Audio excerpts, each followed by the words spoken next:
If you're someone who wants to lose weight, many people start their journey full of motivation, only to encounter frustration and a loss of momentum along the way.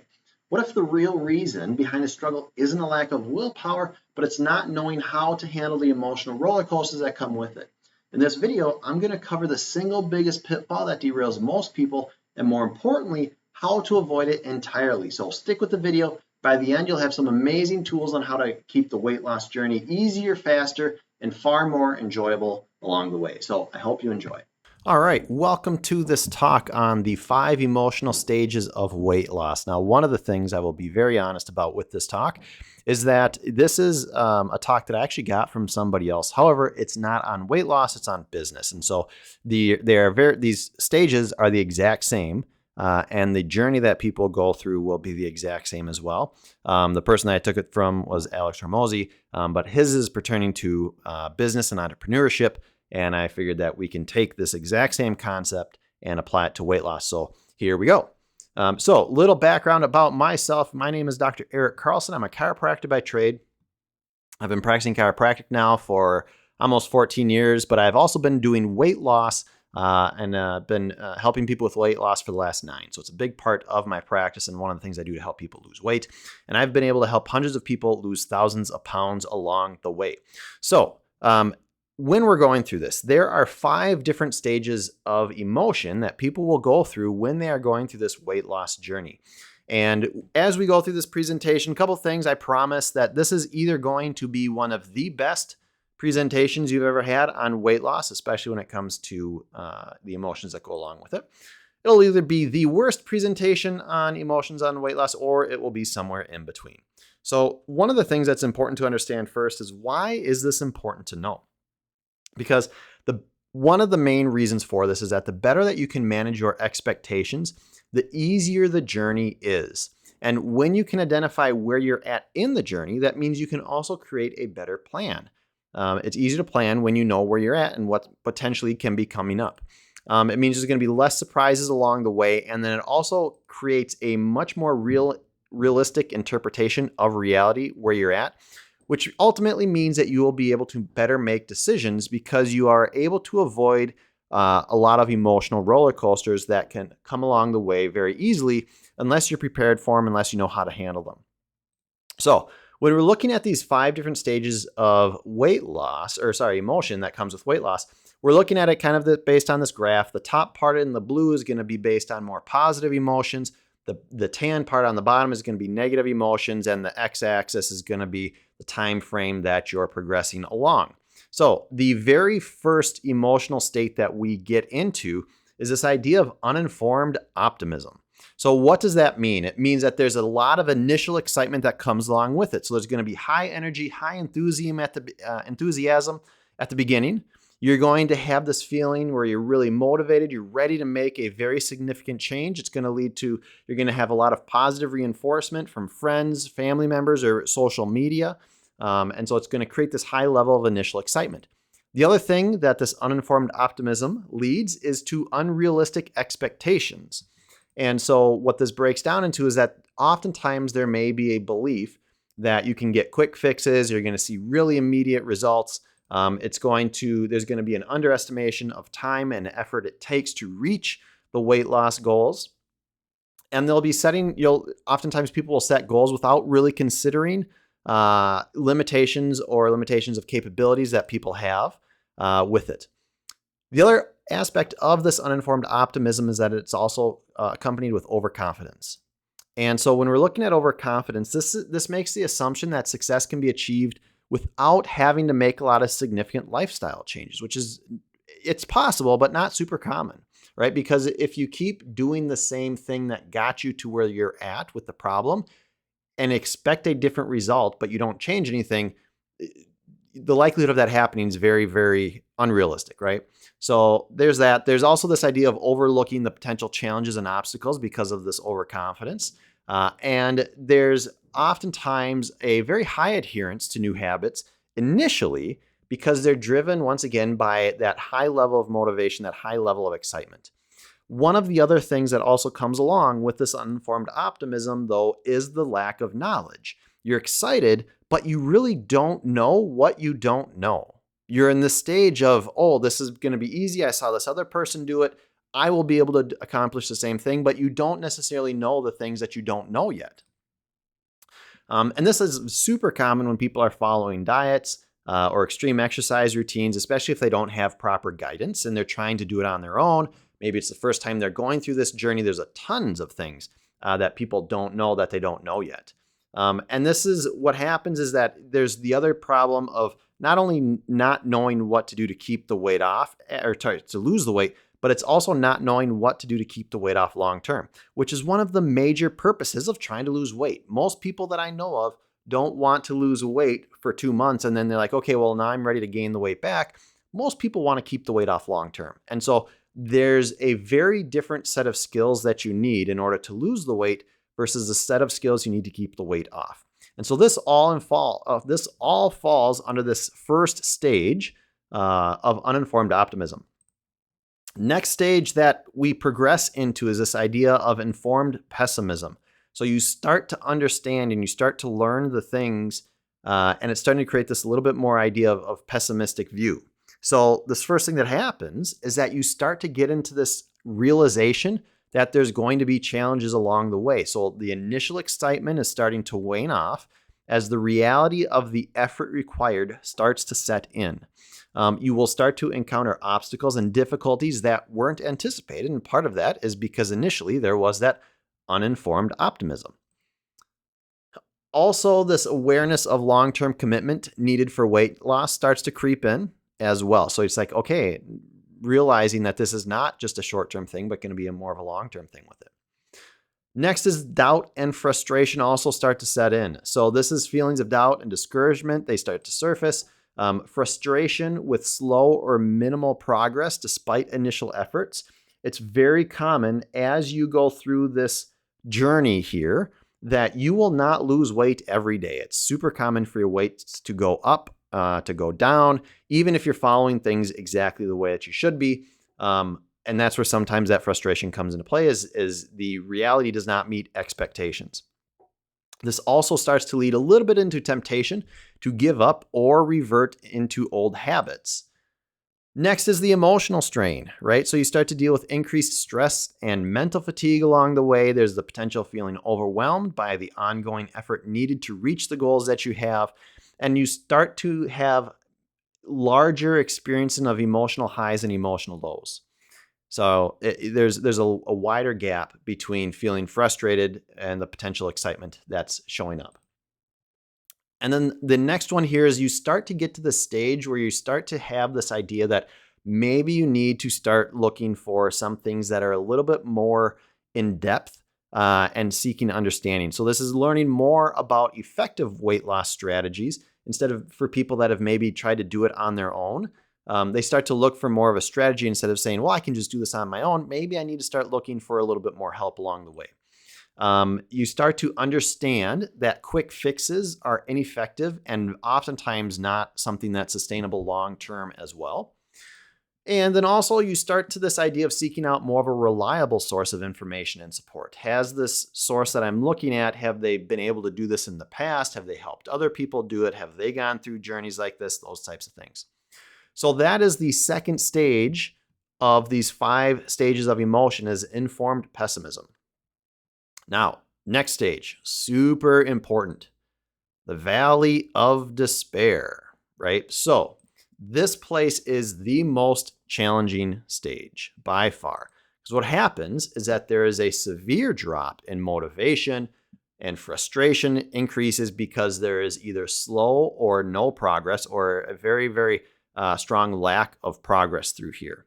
What happens then is that you start to have these feelings of overwhelm with doubt and discouragement. You get to this bottom and you're like, I don't know if there's a way out.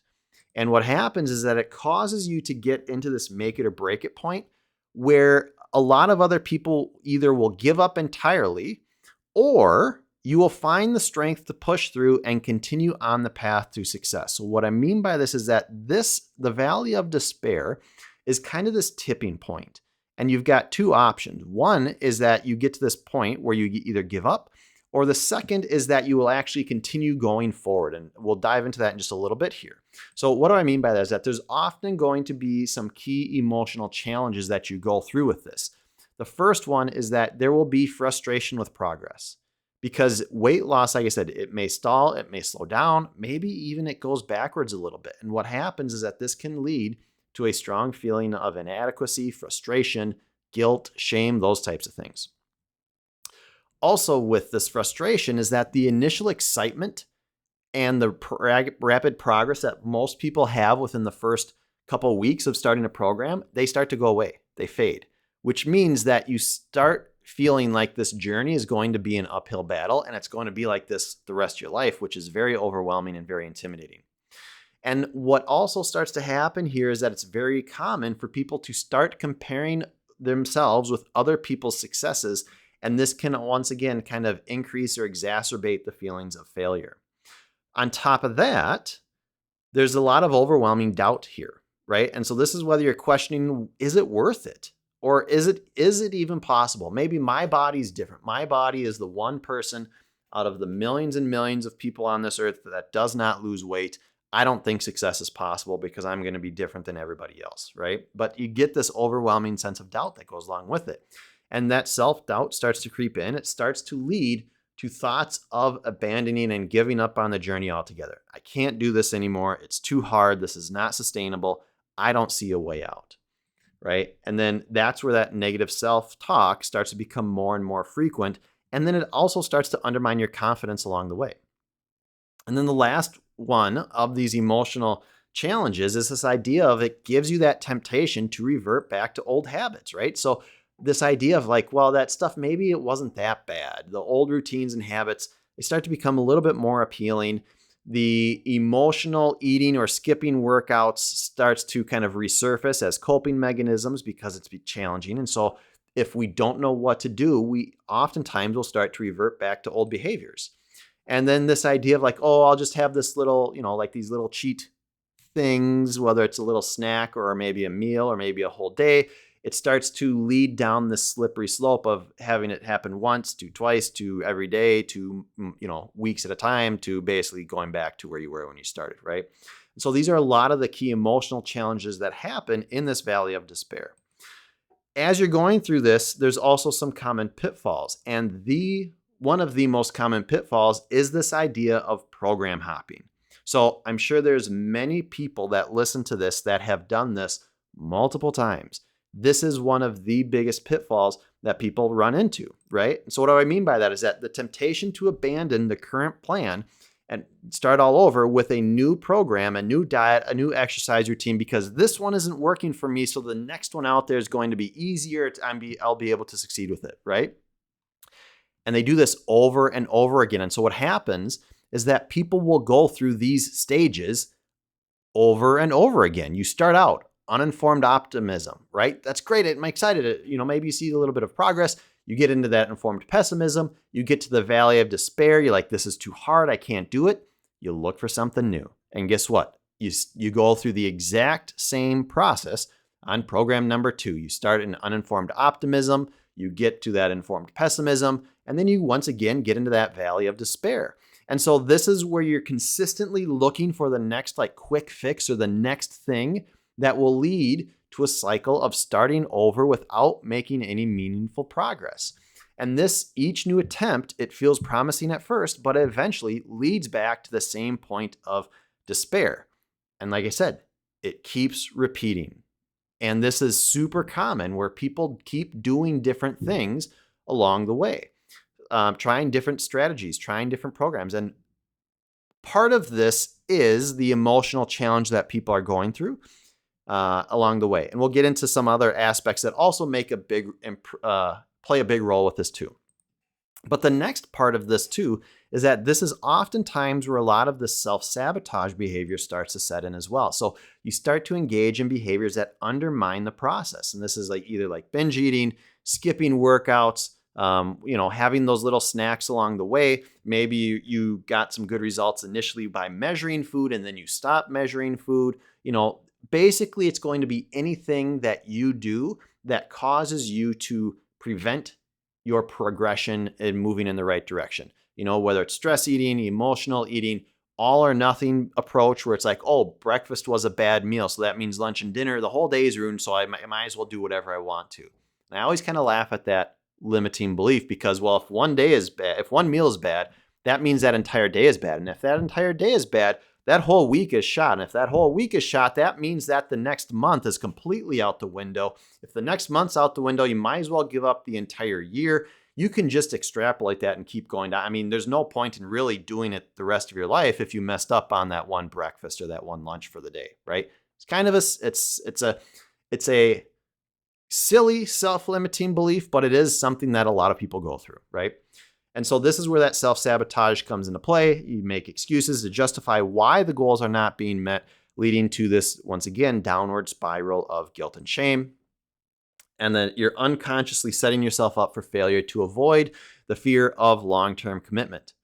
And so the problem with this is that this is actually where most programs out there fail, is that they don't know how to help people that have self-sabotaging behavior or limiting beliefs. This is the hard aspect of being healthy and reaching the weight loss goal. And this is the part that most programs do not touch. And so what I mean by that, there's two sides to losing weight. One is the technical side. So that's the strategy, what to do, when to do, how long to do it for. That's all technique. But it's also super important to have really good follow through. Meaning, are you following that technique the way that you should be? One is strategy. The other is mental side of it, right? And if the program doesn't deal with the mental side of it, it doesn't matter how good it is, because if you're getting in your own way, the program technique doesn't matter. And so that's where a lot of programs fail. A lot of programs also don't show people how they can sustain their weight loss very easily. Once again, these are two different goals, two different skills. There's a skill set of what you need to do to lose the weight, and there's also a skill set of what you need to actually keep the weight off. Two different sets of skills. The programs, whatever they're doing, they need to teach you how to do both sides of it. Another part of it is that oftentimes they don't create something that's personalized for the individual. People have different work schedules. People have different family lives. People have different eating preferences. And if the program says this is the only way to do it, and I don't care what your work schedule is, or I don't care what your family life is, once again, it can make it really, really challenging to be successful long-term with it. And then the last part is that oftentimes they don't offer the support needed to actually create that breakthrough. So how do we break through this valley of despair, right? So one of the first things is that it's important to be able to identify and remove any limiting beliefs that's in the way. Are there any self-sabotaging behaviors that you have? This whole topic is a completely, I could do a day-long presentation on removing limiting beliefs, but it's super, super important. So you got to be able to break through and remove and identify those limiting beliefs. Real quick, a way to identify the limiting belief is asking yourself the question, what would be the worst thing that would happen to me if I actually accomplished my goal, right? And like I said, that's a very superficial, top-level question to ask, but the more you dig deep into that question, it'll also actually help you identify what that limiting belief is. Next, you got to be able to change your value system. Next is you got to be able to create a simple and personalized game plan for you that is also sustainable, right? It's got to be something that you can follow through long term. And another aspect of this journey is that you need to learn patience, because you are learning a new skill.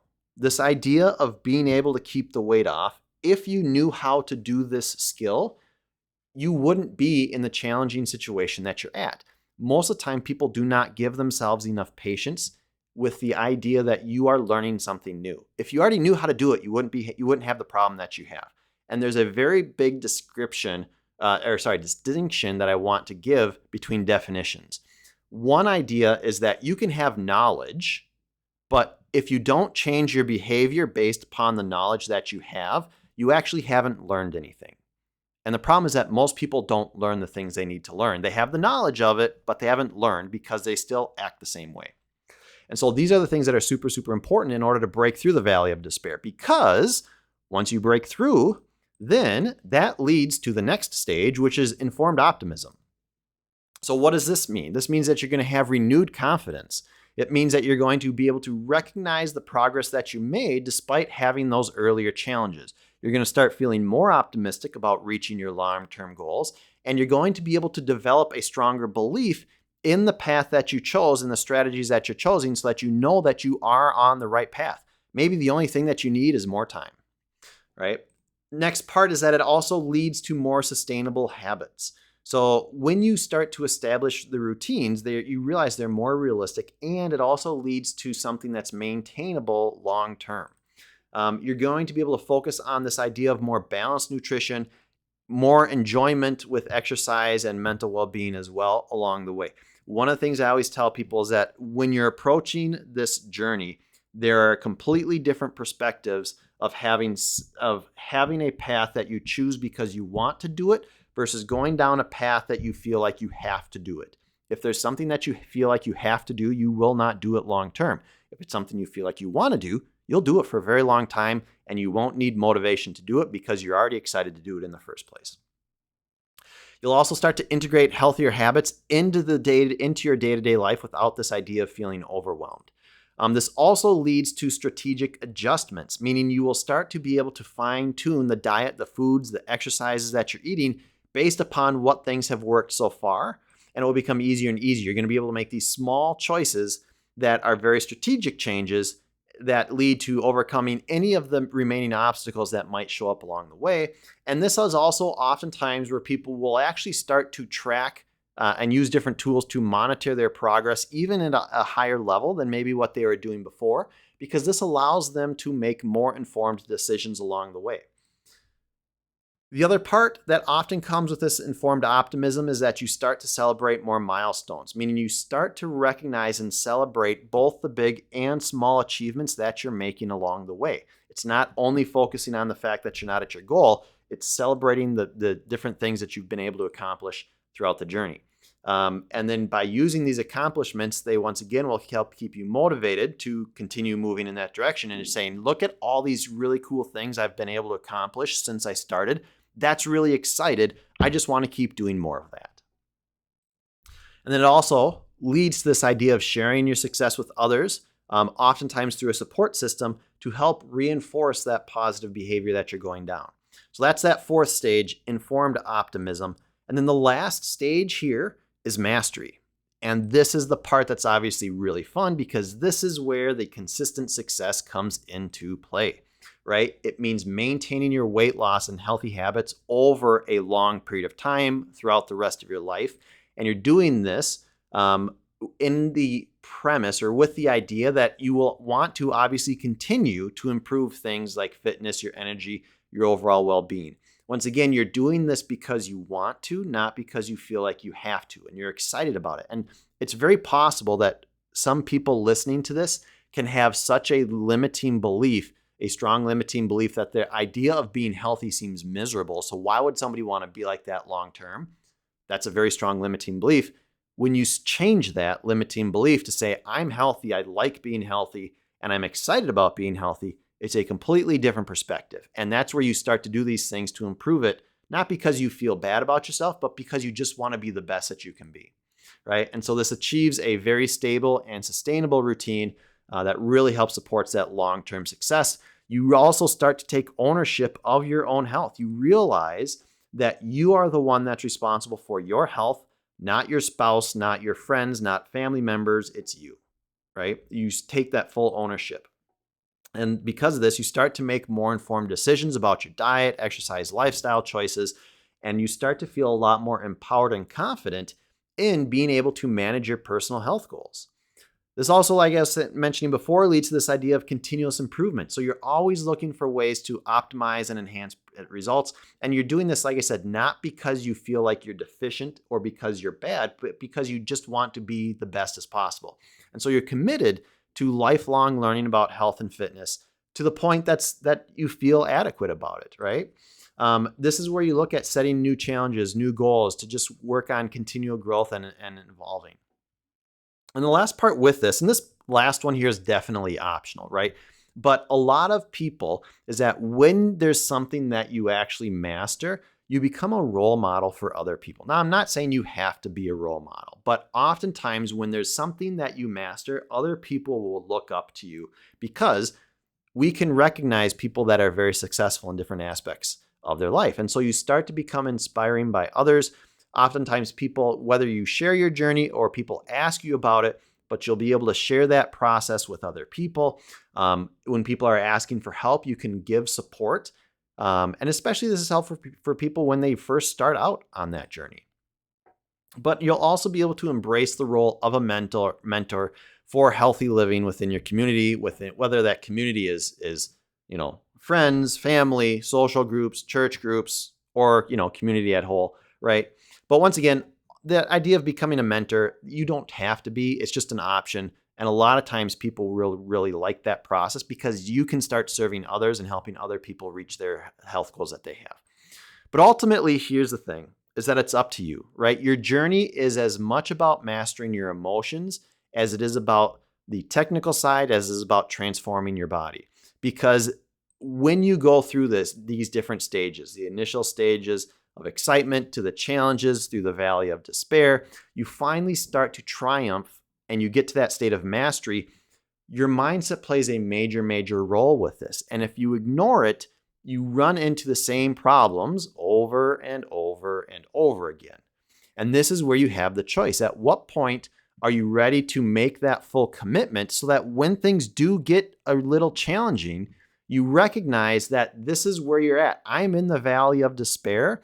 I need to figure out the things that I need to do so that I start going into those additional stages, informed optimism, because eventually that will lead to mastery, right? So with this, one of the things that's really important is that make sure when you go on this journey that you have a plan, right? It's always a lot easier to go through this journey with somebody, a coach, somebody that's supportive, somebody that's gone through it already, but make sure that you have a plan.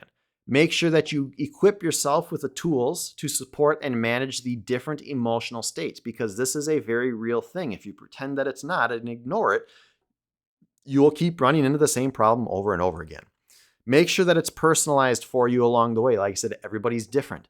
And you also need to really understand that there are two different things you need to learn. You need to learn the difference in what you need to do to lose the weight, but you also need to learn the skills of keeping it off, because once again, those are two very different sets of skills you need to master with this.